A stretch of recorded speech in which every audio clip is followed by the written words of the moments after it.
Hello friends, welcome to kitchen with Sage. केम छो? मजामा? सेज वोराना जय जिनेन्द्र।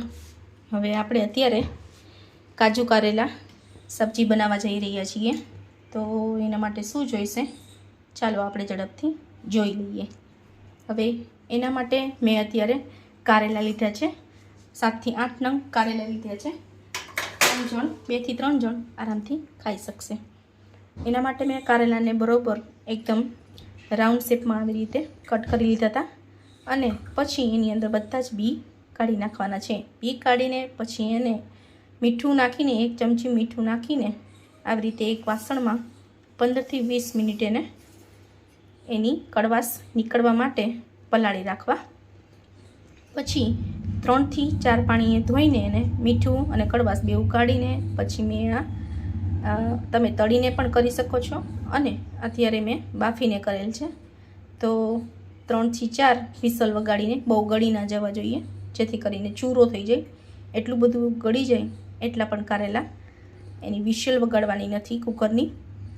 तो हवे मैं 3 થી 4 एने विसल फास्ट गैसे वगाड़ीने આવી રીતે फरी पाछું 2 પાણીએ मैं एने वॉश કરી નાખ્યું છે, જેથી કરીને વિસલ વગાડી થોડીક કડવાશ જો રહી જતી હોય એની અંદર તો 2 પાણીએ ધોઈને કડવાશ નીકળી જશે।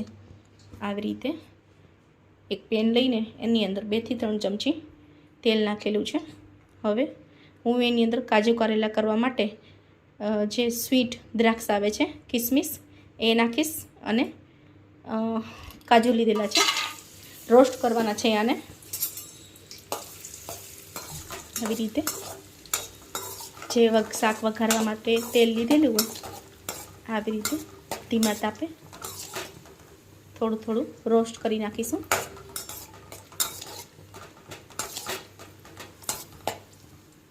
રોસ્ટ કરીને આવી રીતે એક અલગથી અલગમાં આવી રીતે થોડું રોસ્ટ કરીને બહુ બધું નથી કરવાનું, આછું ગુલાબી રંગનું થાય એવી રીતે રોસ્ટ કરી લીધા। હવે આની અંદર હું તેલ આવી ગયું છે આપણું, ગેસની ફ્લેમ ધીમી અથવા તો બંધ કરી દેવી, બિગનર્સને બંધ કરી દેવી બહુ તેલ આવી જાય તો।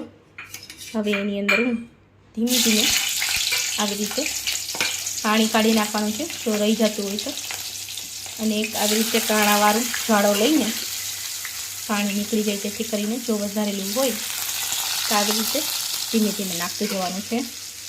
ગેસની ફ્લેમ ધીમી જ રાખવી અથવા તો બંધ કરી દેવી। બધા જ કારેલા આની અંદર એડ કરી દઈશું।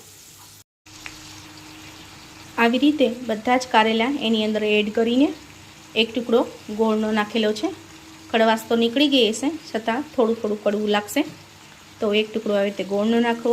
1 ચમચી આવી રીતે ભરીને હળદર નાખવી, હળદર મેં ઓલરેડી નાખેલી છે એની અંદર, આવી રીતે હળદર નાખીશ। 1 ચમચી સોલ્ટ નાખું સ્વાદ અનુસાર અને 1 ચમચી મરચું નાખું અને આપણા જે કાજુ અને દ્રાક્ષ બેવું રોસ્ટેડ કરેલા છે એ પણ એડ કરી લેવા। હવે ગેસની ફ્લેમ હાઈ કરીને સારી રીતે હલાવી લેવું। આની અંદર તમે 1 ચમચી ચણાનો લોટ અને 1 ચમચી મલાઈ પણ નાખી શકો છો, ટેસ્ટમાં એક્સ્ટ્રા ઓર્ડિનરી લાગશે। હું અત્યારે મલાઈ અને ચણાનો લોટ બેવું નથી લઈ રહી। હવે આ બધું જ હલાવી નાખવાનું છે વ્યવસ્થિત રીતે। સો ફ્રેન્ડ્સ, આ રીતે આપણું કાજુ કારેલા સબ્જી બનીને રેડી છે। અને તળીને પણ તમે કરી શકો છો અને બાફીને પણ કરી શકો છો, બેવ રીતે કરી શકો છો। તો અત્યારે આપણી આ કાજુ કારેલા સબ્જી બનીને તૈયાર છે। લાઇક, શેર અને સબસ્ક્રાઈબ કરવાનું ભૂલતા નહીં। Thank you for watching. હજુ પણ કાંઈ જાણવું હોય તો કમેન્ટ બોક્સમાં કમેન્ટ જરૂરથી કરજો। Thank you for watching.